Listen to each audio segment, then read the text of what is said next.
What's up, family?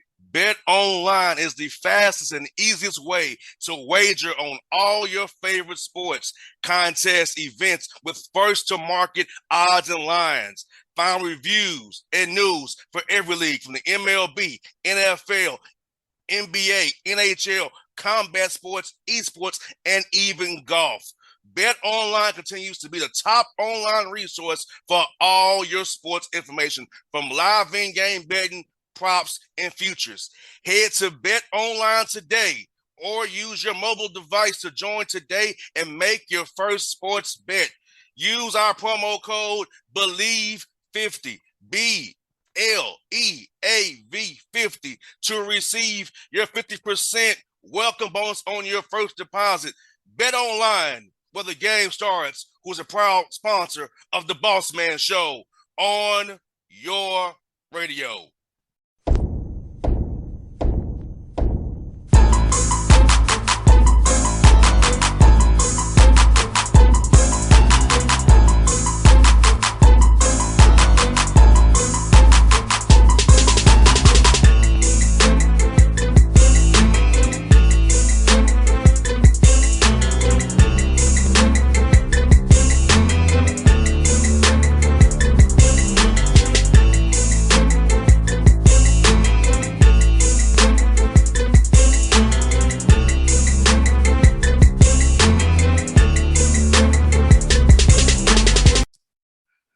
All right, folks, back on the Bossman Show. New Idaho State Bengals head coach Charlie Ragle with me in the Bossman Show out there in Idaho. Coach, how you doing? What's going on out there in Idaho, man?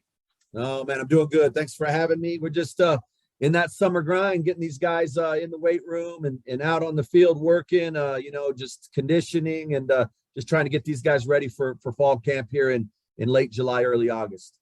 I hear that, Coach, man. I'm asking this, man, getting this job back in December, man, how to make you feel, man, putting all that time, man, special teams coordinator, different jobs over the years, man, all that work you put in finally paying off. How did it make you feel to get this gig, man? Well, I think that, 23 years I've been coaching, and, I went from high school to a graduate assistant at Arizona State, to getting fired as a staff at Arizona State, back to high school as a head coach for 5 years. And then, the last decade in the Pac-12 at Arizona and Cal, and knowing that I wanted to be, my goal was to be a college head coach. And so, it was just a culmination of really a dream come true and an opportunity to show what I could do at the college level. And I'm excited and very humbled and grateful for the opportunity.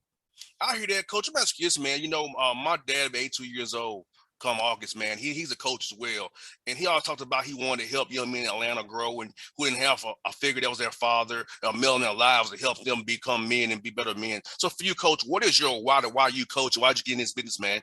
Yeah, I think it's a great question. I think first and foremost, you get into it as a young man, as a player.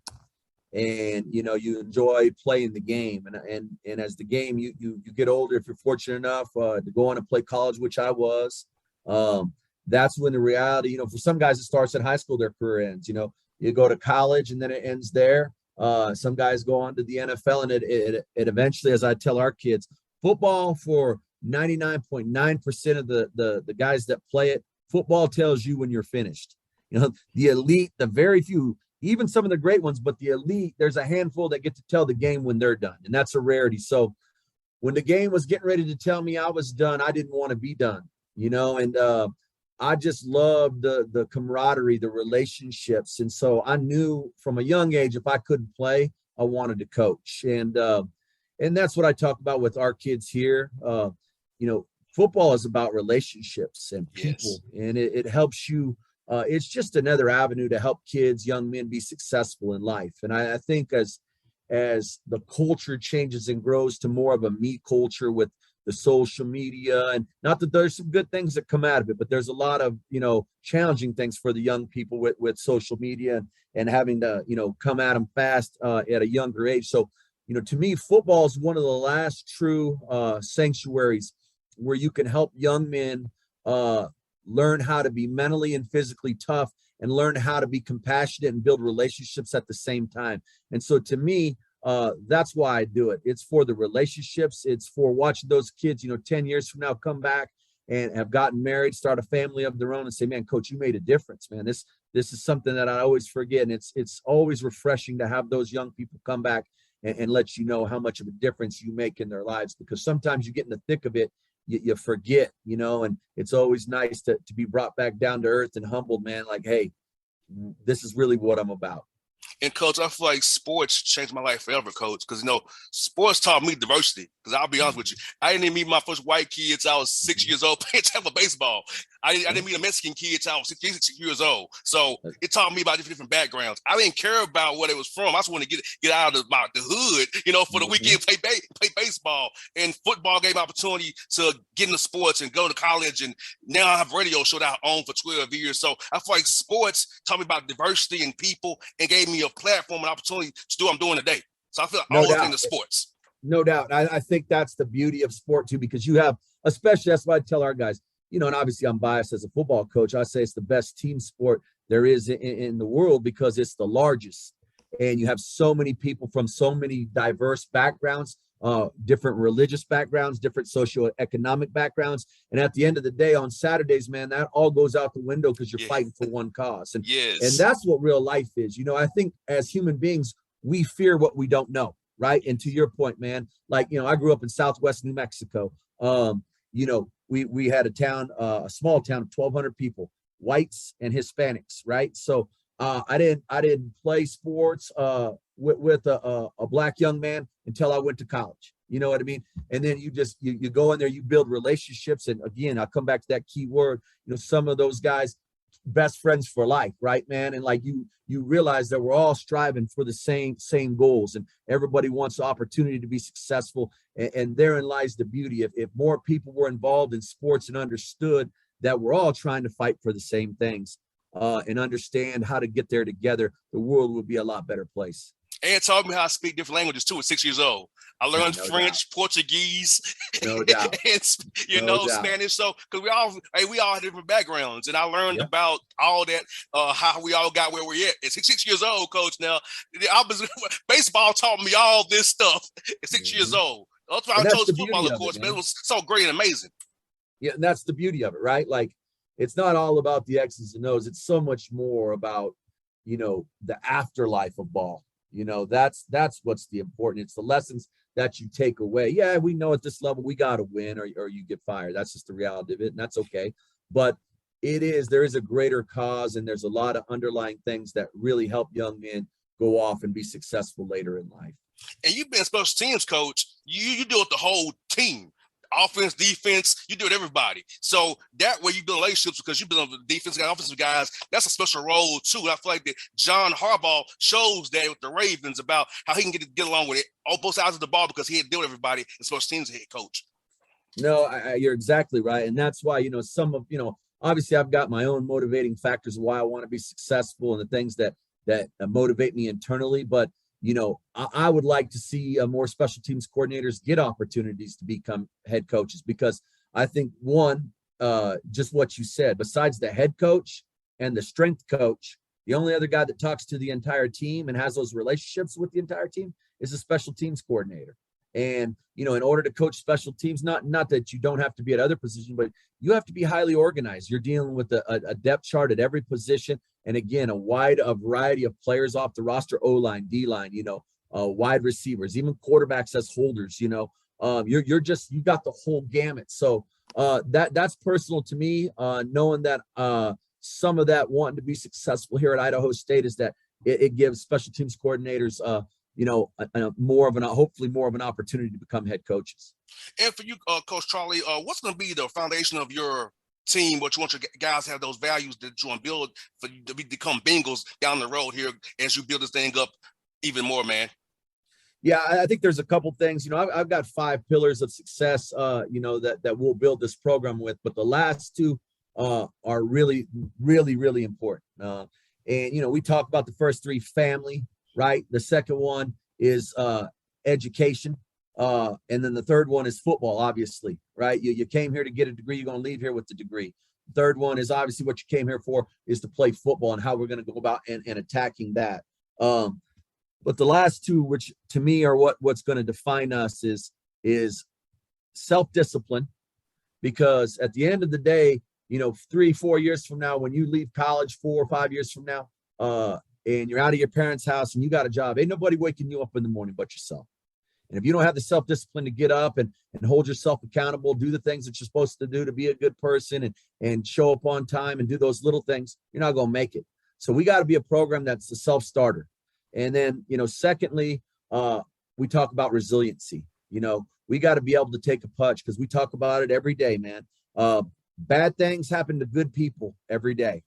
And it's not that, hey, man, it's okay. We're not going to talk about losing. We don't want to say, hey, losing is ever okay, but you learn from losing. There's no shame in getting knocked down. The shame falls in if you don't get yourself back up and get back in the fight. And that's what, we've got to be known for. Now, we talk about it also in two fashions is, at Cal, we used to say smart and tough. And here it's more of a savvy and tough. I want guys that are savvy. Yeah, we're going to have our guys that are 4.0 students. We're going to have our guys that are 2.3 students. That's okay. If you're performing at a maximum capacity that's your ability, we're good with that. But we want guys that are football savvy, understand the game, the in and outs, and we don't beat ourselves. And then we got to have tough guys, mentally tough, physically tough. You get punched in the face by an opponent, the mental toughness not to retaliate, because 90% of the time what happens, the second guy gets caught, not beating ourselves. You look at college football and more games are lost, in my opinion, than won.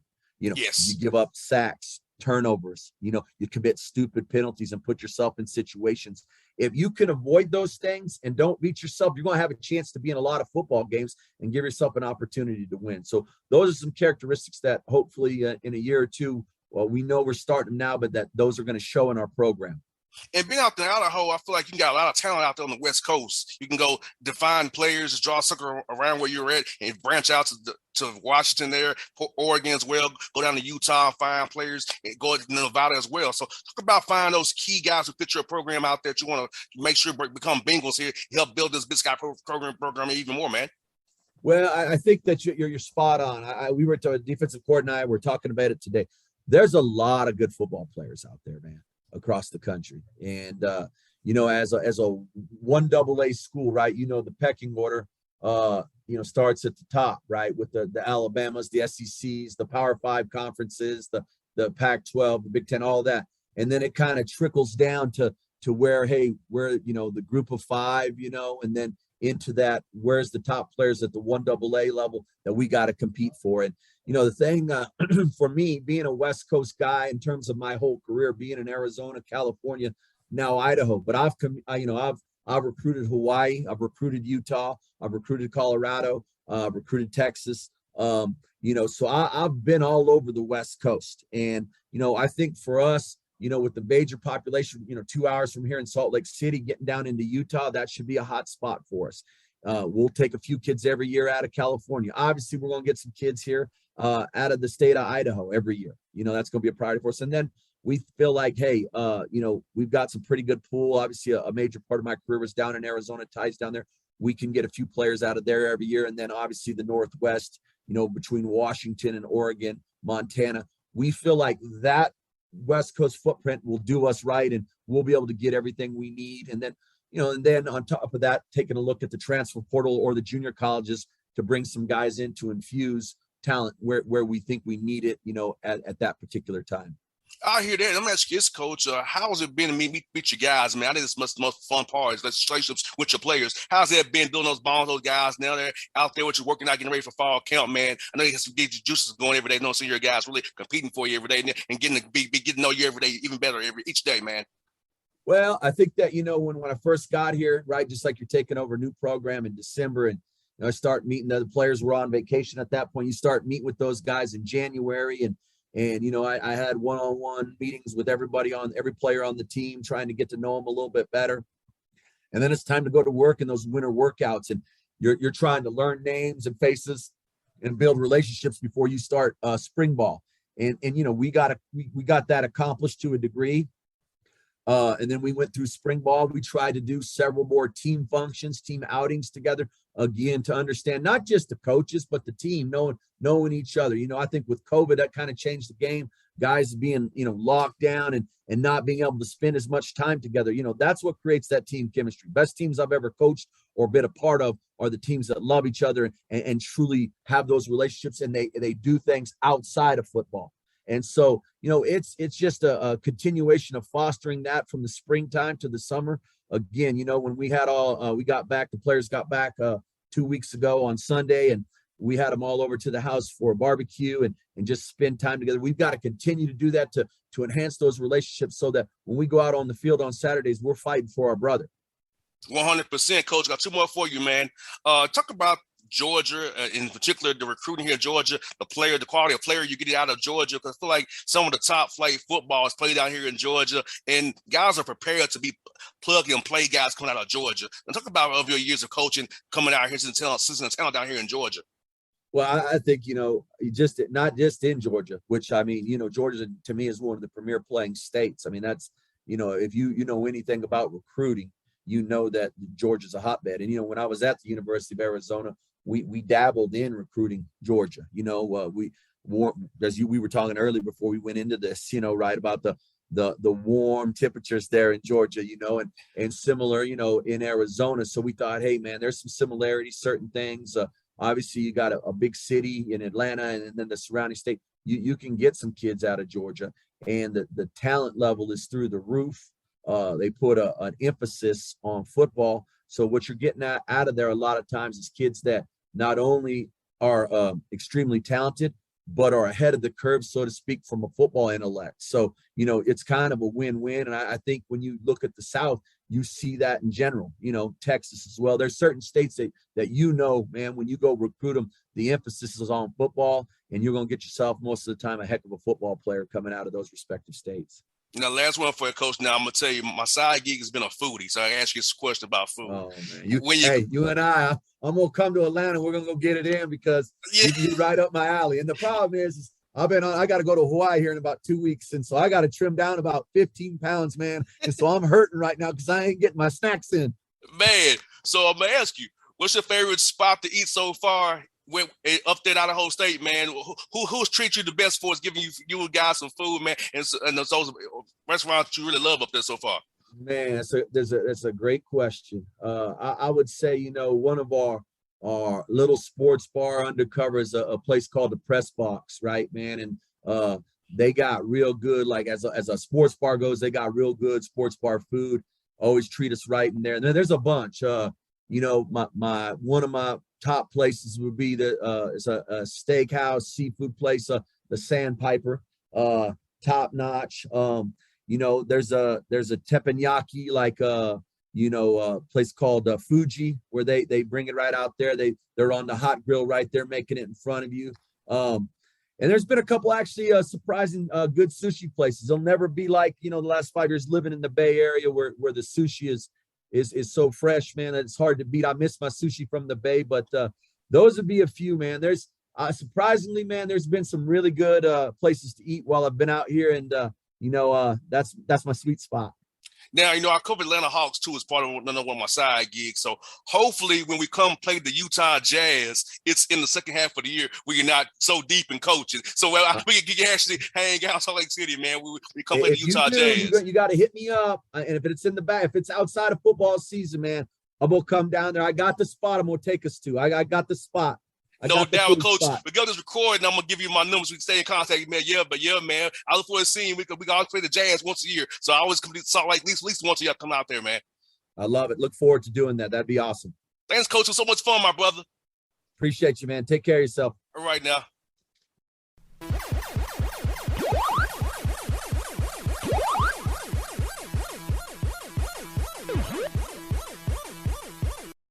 What's up, family?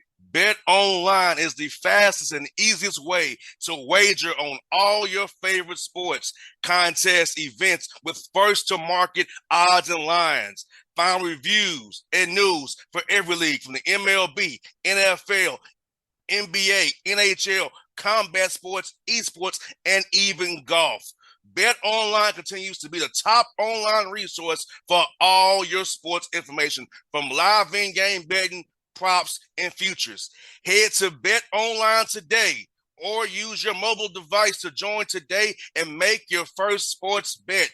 Use our promo code BELIEVE50, BLEAV50, to receive your 50% welcome bonus on your first deposit. Bet Online, where the game starts, who's a proud sponsor of the Bossman Show on your radio.